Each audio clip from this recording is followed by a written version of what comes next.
Imagine this scene. It is a quiet room, late at night.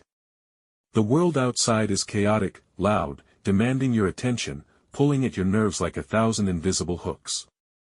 But you sit there, perfectly still. Your face is a mask of calm. Your heart rate is steady. You tell yourself that nothing can touch you, that you are above the fray, that you have mastered the art of not caring. You feel proud. You feel strong. But deep down, in a place you refuse to look, there is a hollow echo. You are not at peace. You are just empty. We live in an age where Stoicism has become a brand. It is on mugs, on t-shirts, in the bios of entrepreneurs who claim to wake up at 4 a.m. to conquer the world. It is sold as the ultimate shield against the pain of modern life. And make no mistake, the core of Stoic philosophy is profound. It is beautiful. It is necessary. But there is a shadow cast by this light. There is a distortion happening in the way we consume this ancient wisdom, a subtle shift from resilience to repression, from mastering emotions to killing them entirely. Today, we are not talking about the clichés. We are not going to recite quotes from Marcus Aurelius that you have already seen a million times. Instead, we need to have a difficult conversation. We need to talk about the dark side of Stoicism.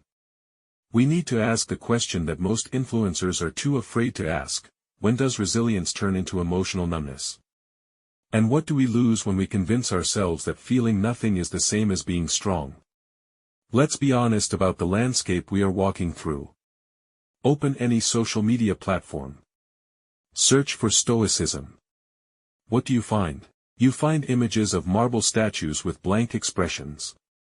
You find advice that sounds suspiciously like toxic positivity. Don't let them get to you. Ignore the hate. Pain is weakness leaving the body. There is a certain aesthetic to it, a kind of hypermasculine armor that promises immunity from suffering. And who wouldn't want that? Who wouldn't want to walk through a world that is increasingly volatile, uncertain, and painful without feeling the sting? The promise is seductive. If you can just suppress the reaction, if you can just lock the door to your inner citadel and throw away the key, you will be safe. But here is the trap. Human beings are not designed to be safe at the cost of being alive. When you build a wall to keep out the pain, you also build a wall to keep out the joy. You keep out the connection. You keep out the empathy. You create a vacuum where your soul used to be. This is the modern misinterpretation. We have taken a philosophy meant to help us navigate emotions and turned it into a methodology for deleting them. The ancient Stoics, the real ones like Seneca, Epictetus, and Marcus Aurelius, never advocated for numbness. They were not robots. They were not stones. They were humans who felt grief, who felt anger, who felt fear. The difference was not in the absence of the feeling, but in the judgment they attached to it. But somewhere along the way, in our rush to find a quick fix for our anxiety, we skipped the hard work of processing and went straight to suppression. Think about the last time you were truly hurt. Maybe it was a betrayal by a friend. Maybe it was a failure at work that shook your confidence. The modern, Stoic response, the one we see online, is to shrug. To say it doesn't matter. To dissociate from the event so completely that you pretend it never happened. But your body keeps the score. Your nervous system knows the truth. When you deny the reality of your pain, you do not make it disappear. You drive it underground. It festers. It becomes a background radiation of bitterness that colors every interaction you have, even if you smile while you do it. Psychologists have a term for this. They call it emotional suppression. And study after study shows that while it might look like calm on the surface, internally, it is a storm. Your blood pressure rises. Your stress hormones spike. You are expending a massive amount of energy to maintain the mask. This is not resilience. This is exhaustion disguised as virtue. True resilience is not about refusing to feel the hit. It is about feeling the hit, acknowledging the bruise, and then deciding how to move forward without letting the bruise define your entire existence. There is a specific danger here for men, though it affects everyone. Stoicism has been co-opted by certain corners of the internet that blend it with a rigid, almost aggressive form of masculinity. In this worldview, vulnerability is weakness. Tears are a failure of logic. Compassion is a distraction from success. This is not Stoicism. This is insecurity wearing a toga. The ancient Stoics spoke frequently about justice, about community, about our duty to other human beings. You cannot fulfill a duty to another human being if you cannot feel their pain. You cannot practice justice if you have numbed yourself to the suffering of the world around you. Consider Marcus Aurelius. He was the emperor of Rome. He had power beyond imagination. He also had a life filled with tragedy. He lost children. He faced wars. He dealt with betrayal.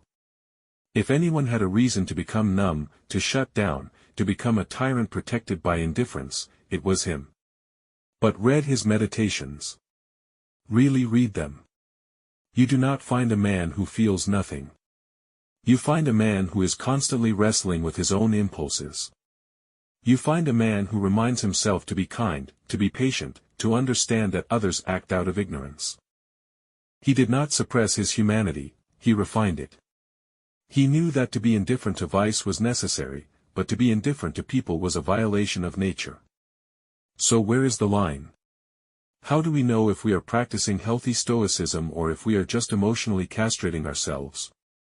It comes down to the concept of apatheia. In modern English, we hear apathy and we think of not caring. We think of lethargy. But the Greek word apatheia does not mean apathy. It means freedom from suffering. It means not being enslaved by your passions. There is a universe of difference between not being enslaved by anger and refusing to acknowledge that you are angry. When you refuse to acknowledge the anger, you lose the information that the anger is trying to give you. Anger often signals a boundary violation. It tells you that something unjust has occurred. If you numb yourself to that signal, you will allow people to walk all over you until you eventually explode, or until you become so small that you disappear. Grief signals love. It tells you that something you valued is gone.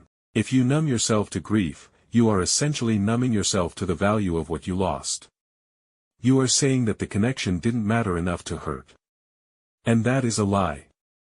The dark side of Stoicism emerges when we use the philosophy as an escape mechanism.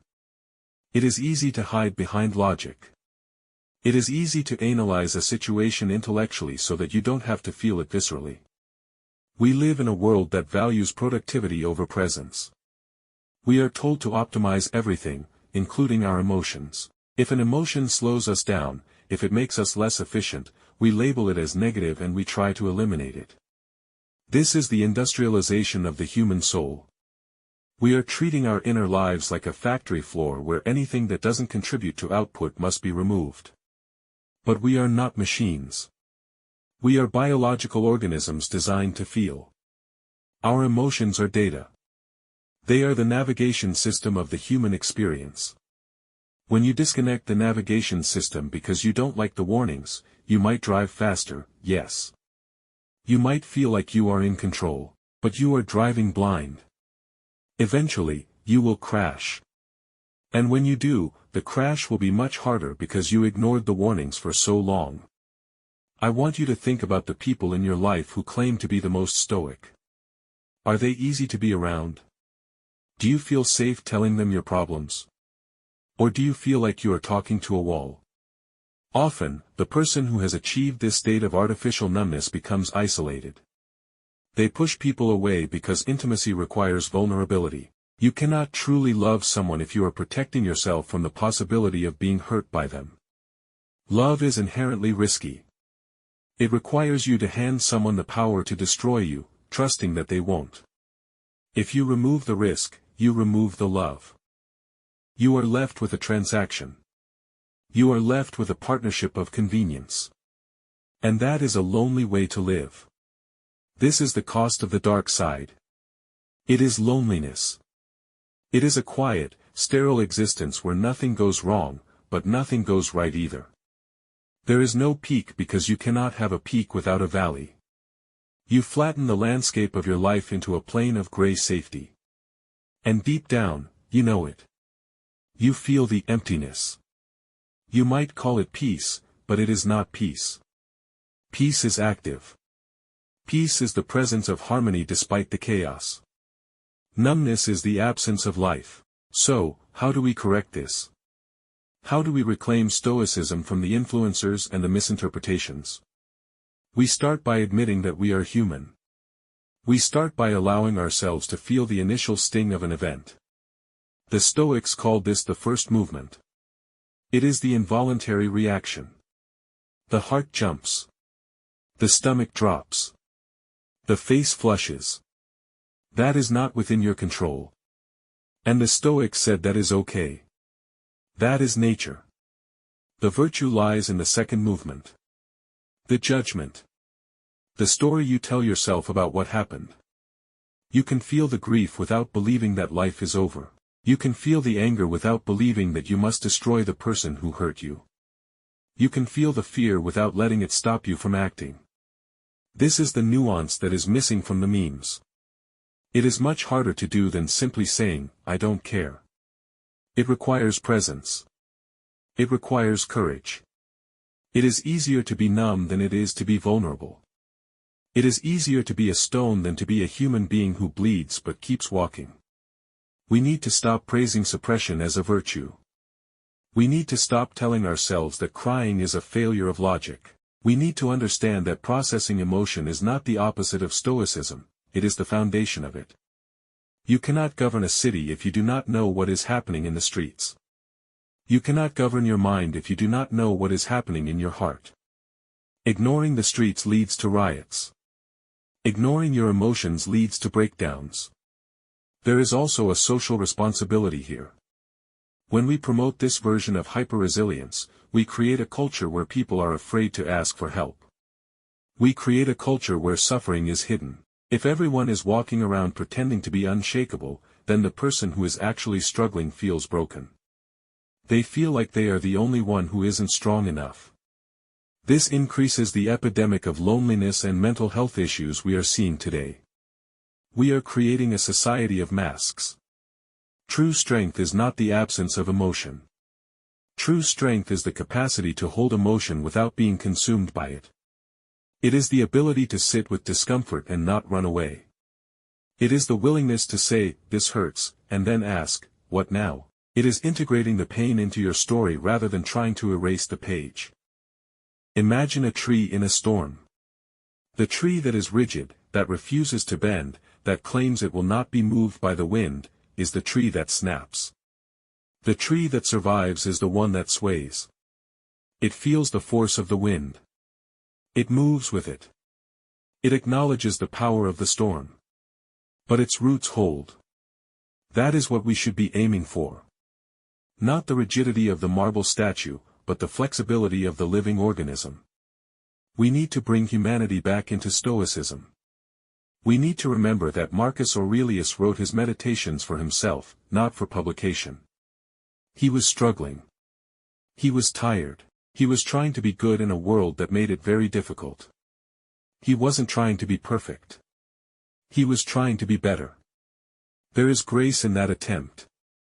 There is beauty in the struggle. When we remove the struggle, when we pretend we have already arrived at this state of perfect calm, we lose the journey. And the journey is where the growth happens. So, I challenge you. The next time you feel pain, do not reach for the shield immediately. Do not rush to label it as indifferent. Sit with it. Listen to it. Ask it what it wants. Is it telling you that you need rest? Is it telling you that a boundary was crossed? Is it telling you that you love someone deeply? Use the logic of Stoicism to analyze the situation, yes. Use the discipline to act correctly, yes. But do not use the philosophy to silence the voice of your own humanity. Because in the end, a life without pain is also a life without depth. A life without risk is a life without reward. We are not here to be unbreakable. We are here to be whole. And being whole means accepting the light and the shadow, the joy and the grief, the strength and the vulnerability. It means recognizing that the dark side of Stoicism is not the philosophy itself, but our fear of feeling too much. Don't be a stone. Stones do not grow. Stones do not love. Stones do not change. Be a human. Feel the weight of the world, acknowledge the burden, and then choose to carry it with dignity. That is not numbness. That is courage. And that is the only kind of resilience that will actually sustain you when the night is dark and the room is quiet, and there is no one left to perform for but yourself. Thank you for listening. Let's keep the conversation going. Let's keep digging deeper. Because the truth is always more complex, and always more interesting, than the slogan.